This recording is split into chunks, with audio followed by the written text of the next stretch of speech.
এছাড়া যদি আবহমান কাল থেকে দেখেন তাহলে যশোর একটা প্রাচীন জনপদ। এখানের আছে একটা বিরাট ঐতিহ্য। এটা সাংস্কৃতিক, অর্থনৈতিক এবং সব দিক দিয়ে এটা একটা বিশেষ গুরুত্বর দাবি রাখে। তো আমি আপনাদের ধন্যবাদ জানাবো যে আপনাদের সাংবাদিক সমাজ আমাকে যেই ভাবে পরামর্শ দিলেন, তাদের যে সাংবাদিকদের সমাজের দর্পণ আসলে আমি উপলব্ধি করলাম। এই যশোরের যে বিভিন্ন ধরনের অপরাধের ক্ষেত্রে, সমাজের ক্ষেত্রে আপনাদের যে প্রত্যাশাগুলি সেটা উঠে এসেছে এবং আমি খুশি হয়েছি যে সঙ্গে সঙ্গে অনেকগুলি আপনাদের অবজারভেশনের সঙ্গে সঙ্গে এটা কিভাবে নিরাময় করা যায় বা কিভাবে আমরা পুলিশ এগোতে পারি সেই পরামর্শমূলক বক্তব্য কিন্তু ছিল, যেটা আমাকে অনেকটা আকৃষ্ট করেছে।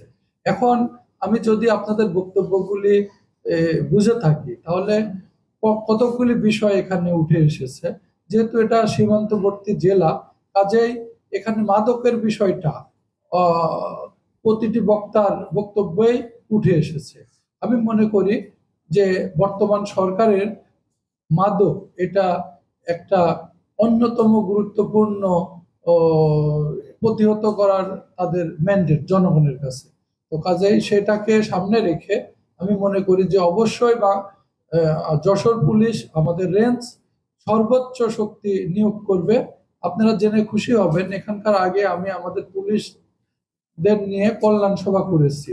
সেখানে আমি দ্ব্যর্থহীন কণ্ঠে ঘোষণা দিয়েছি যে পুলিশের সম্পৃক্ততা আগে রোধ করতে হবে এবং আমি ঘোষণা দিয়েছি যে আমাদের প্রতিটি থানায় চেক করা হবে, প্রতিটি পুলিশের ইউনিটে চেক করা হবে কোনো মাদকাসক্ত পুলিশ আছে কিনা, কারণ যেহেতু একটা মাদকের হাব এখানে থাকলেও থাকতে পারে। পুলিশ যদি মাদকাসক্ত কেউ থাকে তাহলে তাকে দিয়ে কোনো পুলিশিংই হবে না এবং সে এক কথায় আমাদের পুলিশের জন্য বোঝা শুরু। কাজে আমি তাকে ইলিমিনেট করার জন্য বিভাগীয় ব্যবস্থা নিয়ে পুলিশ থেকে আউট করে দেওয়ার জন্য ব্যবস্থা করব, যেটা আমি ইতিমধ্যে বরিশাল রেঞ্জ থেকে এসেছি। সেখানে কিন্তু 5 জনকে এরকম চাকরি যাওয়ার পথে আমি রেখে এসেছি। তো এখানেও ঘোষণা দিলাম। আর একটা বিষয় আমি বলতে চাই যে আমাদের পুলিশ সদস্যদের সঙ্গে যদি কোনো মাদক ব্যবসায়ের যোগাযোগ থাকে, তাদের কোনো আশ্রয় দেয়, প্রশ্রয় দেয় বা কোনোভাবে তাদের সঙ্গে সংস্রব থাকে, তার বিরুদ্ধেও কঠিন ব্যবস্থা নেওয়া হবে।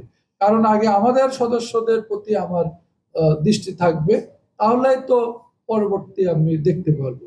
এবং দ্বিতীয় কথা বলি যে মাদকের যে বিষয়গুলি বললেন, আমরা পুলিশ যেটা ধরি আসলে ক্যারিয়ার যেটা, কিন্তু মূল বিষয় থাকে মাদকের ব্যবসার সঙ্গে কারা ইন্ধন দিচ্ছে, কারা এখানে মূলধন খাটাচ্ছে, কারা এক কথায় মাদকের হোতা, গডফাদার। আপনারা জানেন তারা তো ক্যারিয়ার না, ধরাছোঁয়ার বাইরে থাকে।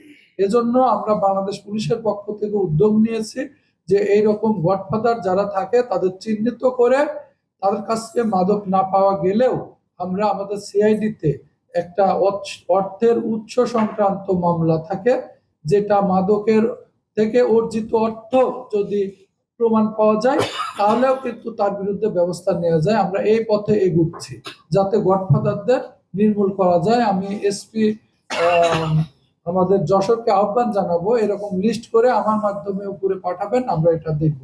এবং এইটা যদি আপনাদের মাধ্যমেও সমাজ জানে তাহলে দেখবেন অনেকে এই পথ থেকে দূরে থাকবে। এটা একটা বিষয়। সেকেন্ড, আর একটা বিষয় আমি মনে করি মাদক দ্রব্য নিয়ন্ত্রণ অধিদপ্তর যারা এই কাজই তাদের একমাত্র ম্যান্ডেট, তাদেরকেও সোচ্চার হইতে হবে, তাদেরকে নিয়েও আমাদের এগোতে হবে। আর এরপরে আমি বলতে চাই যে সামাজিক আন্দোলন যেটা বললেন, আসলে এই মাদকের বিষয় নিয়ে যদি সামাজিক আন্দোলন আমরা গড়ে তুলি, যে মাদক সমাজকে ধ্বংস করে ফেলছে, আমাদের দল মত নির্বিশেষে প্রতিটি সচেতন নাগরিকই যদি সোচ্চার হয় তাহলেও একটা বড় উদ্যোগ নেওয়া হবে বলে আমি মনে করি, যেটা বাংলাদেশ পুলিশ, যশোর পুলিশ নেতৃত্বের স্থানে আমি দেখতে চাই।